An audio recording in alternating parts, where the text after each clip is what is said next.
तो दोस्तों, हमने पिछले पार्ट में देखा कि कैसे रोहन और इंस्पेक्टर सूरज कामनी से बचते बचाते आखिरकार उस पुराने मंदिर तक पहुंच ही गए। और अब आगे यह एक अंधेरी और तूफानी रात थी। इंस्पेक्टर सूरज और रोहन पुराने मंदिर पहुंच चुके थे। हवा बहुत ही ठंडी थी, लेकिन उसमें एक अजीब सी शांति भी थी। सूरज जी, वो किताब मंदिर के पीछे तहखाने में है, लेकिन लेकिन वो चुड़ैल हमें वहां आसानी से नहीं पहुंचने देगी। रोहन ने कांपते हुए फुसफुसाया। सूरज ने अपनी टॉर्च चमकाई और कहा, रोहन, अब पीछे हटने का वक्त नहीं है। चाहे वो कोई प्रेतात्मा हो या कुछ और, आज हम इस कहानी को खत्म करके ही रहेंगे। अचानक एक ठंडी हवा का झोंका आया और मंदिर की घंटियां बजने लगी।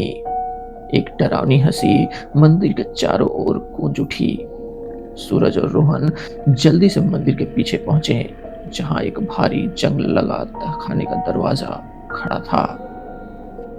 सूरज ने अपनी पूरी ताकत लगाकर वो जंग लगा दरवाजा खोल दिया। अंदर खूब अंधेरा था और सीढ़ियां नीचे की ओर जा रही थी। सूरज जी, मुझे लगता है वो यही है। रोहन ने बड़ी मुश्किल से फुसफुसाया। मैं उसकी मौजूदगी महसूस कर सकता हूँ।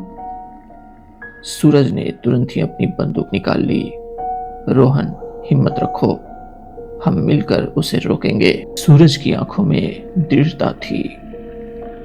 जैसे ही वो नीचे उतरे, एक भयानक चीख गूंजी। चुड़ैल वहीं थी। उसकी आंखें अब आग की तरह जल रही थीं। रोहन, तुमने मुझे धोखा दिया। अब तुम मेरे साथ इसी अंधेरे में हमेशा के लिए कैद हो जाओगे।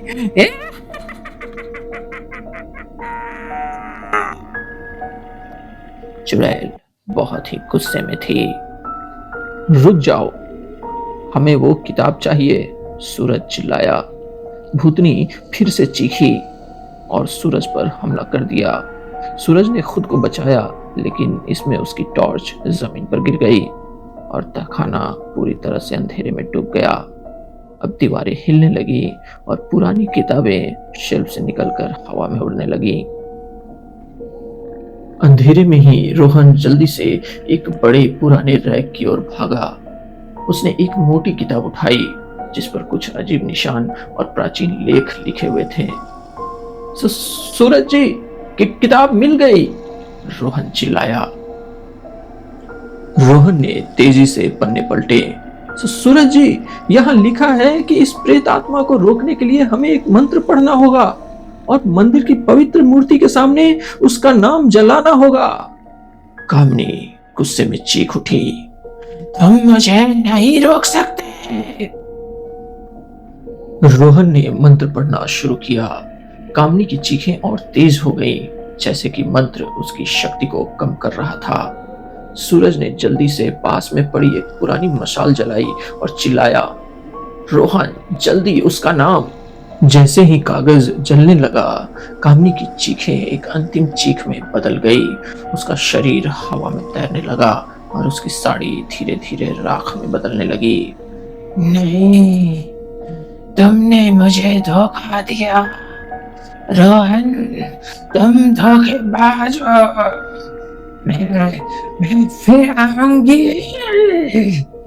और ये कहकर कामनी एक चमक के साथ वहां से गायब हो गई। तहखाने में सन्नाटा छा गया। सूरज और रोहन ने एक दूसरे को देखा और मुस्कुराए। उन्होंने आखिरकार कामनी से छुटकारा पा लिया था। वे मंदिर से बाहर निकले, जहां सुबह का सूरज उग रहा था। एक बार फिर से वो दोनों उसी पुलिस जीप में बैठे, जहां से ये कहानी शुरू हुई थी। लेकिन इस बार दोनों ही खुश थे और वो दोनों अपने घर की ओर चल दिए। तो दोस्तों, आपको हमारी ये कहानी कैसी लगी कमेंट में ज़रूर बताएं। और दोस्तों, हमें ये भी पता है कि आपका प्यार हमारे प्रति बिल्कुल सच्चा है। तो हमारे इस वीडियो को लाइक करके और चैनल को सब्सक्राइब करके अपना प्यार दिखाना तो बिल्कुल ना भूलें। और हाँ दोस्तों, अगर आपने कामनी का प्रेत पार्ट 1 और पार्ट 2 नहीं देखा है तो इस कहानी को समझने के लिए उसे भी ज़रूर देख ले। मैं हूं आपका स्टोरी टेलर आशीष। मिलते हैं अपनी अगली कहानी में, तब तक के लिए धन्यवाद।